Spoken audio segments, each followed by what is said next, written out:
YouTube? Welcome back to the channel. It's Mitch. If you're new to the channel, make sure to hit the like button, subscribe. Check out all my car reviews. I got lots of stuff, S2Ks, Evos, all kinds of stuff on my channel. Now we're doing a 5 things I hate about the WRX STI hatchback. So for me, sometimes I really struggle with cars. The Nismo Z I really struggle with that car because I truly love that car. You know, my cars, I truly love my car, so it makes it harder. This one, I didn't have the hardest of time. It doesn't mean that it's a bad car. It's just not always my cup of tea. Subaru WRX and STIs have a huge fan base, and you guys are right, and you have a reason for it, because I just give you 5 reasons why I love it. But I'm gonna give you 5 reasons why I personally do not like this car. So first and foremost, reason number 1. Mitch, why don't you like this car?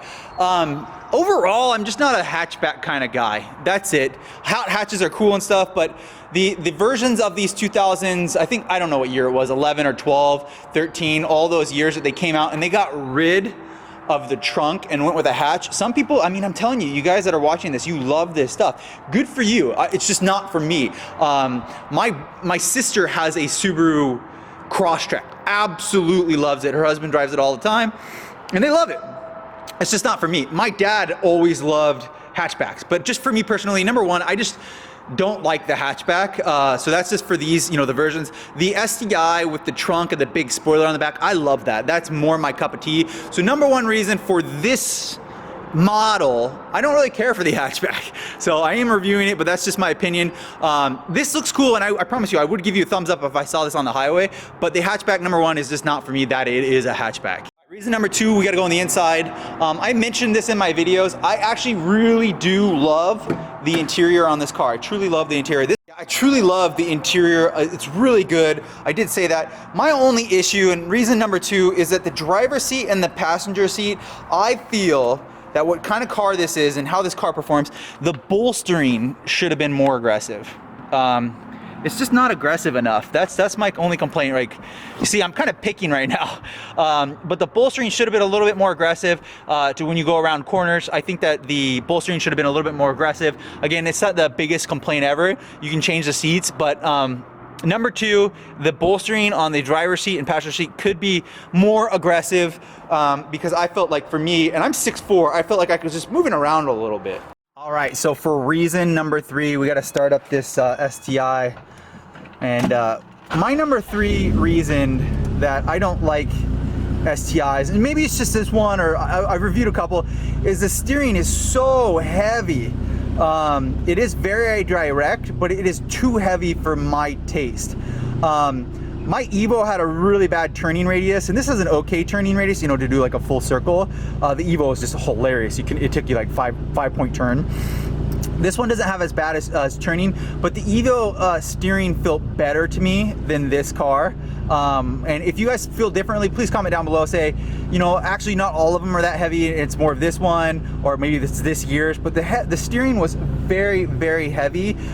Even in the Sport Sharp versus the Sport, the drive modes or intelligence or whatever you wanted to do up there, the steering is just super heavy. That was one of my complaints, is that as I was test driving this, the steering was too heavy. All right, well, staying in the car for reason number 3. We don't have to go anywhere. Or is this number 4? We're already on 4? Yeah, we're jumping through this list pretty quick. So reason number 4 that made my list is the rev limiter. It does not rev high enough.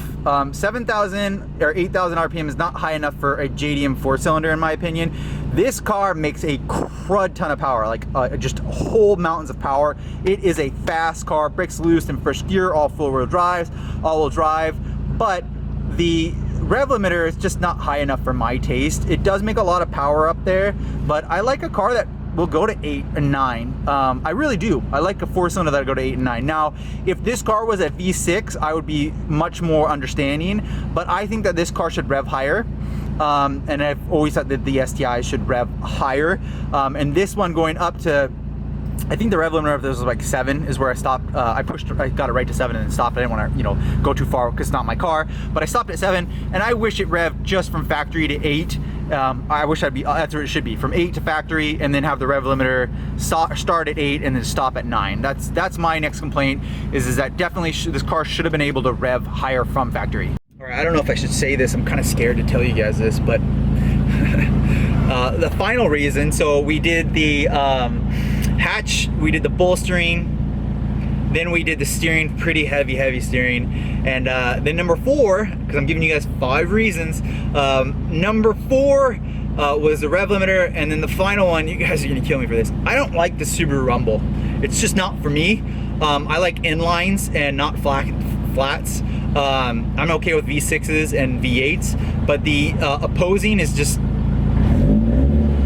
some of you guys love it and some of you guys don't, but for me, it's just not my cup of tea. And I'll tell you, when this one gets up and it revs up, it is bonkers, and it sounds pretty good when it revs up to the very top, but just, that is just not my cup of tea. Some people really like it, and to be honest, that's kind of what pulled me away from buying a BRZ or an FRS.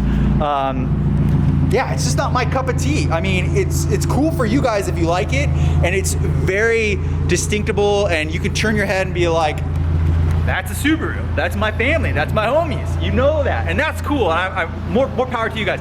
I just personally do not like the opposing 4. I don't like the exhaust. No, this one makes a lot of power, and I'm good with the amount of power. It does a very good job, but Subaru Rumble is just not for me. And it's crazy because the Pacific Northwest has a bunch of these, and I'll give you a thumbs up. And I love the look of the ones with the wings on the back. I like big wings on cars, especially from factory, but the Rumble is just not for me. So those are my 5 reasons that I hate this car. Now you can say, Mitch, you're crazy. The Rumble's awesome. The steering wheel's heavy and direct. The bolstering's just enough. The hatch is practical. And I'm okay with that. Comment that down below. I'm totally okay with you guys saying that. These are just my opinions. Make sure to hit the like button, subscribe. If you want to pick up this exact car, it is for sale. West 8 Motorsports, their link number 1 in there. I got more reviews coming for you guys. They have the best inventory. If this car has already been long gone, and you can't get it and you wanted it, they might have a one similar coming to it. This paint is awesome. It is one owner. That's so cool to find a one owner. Make sure to hit the like button and subscribe, and I'll see you guys on the next video.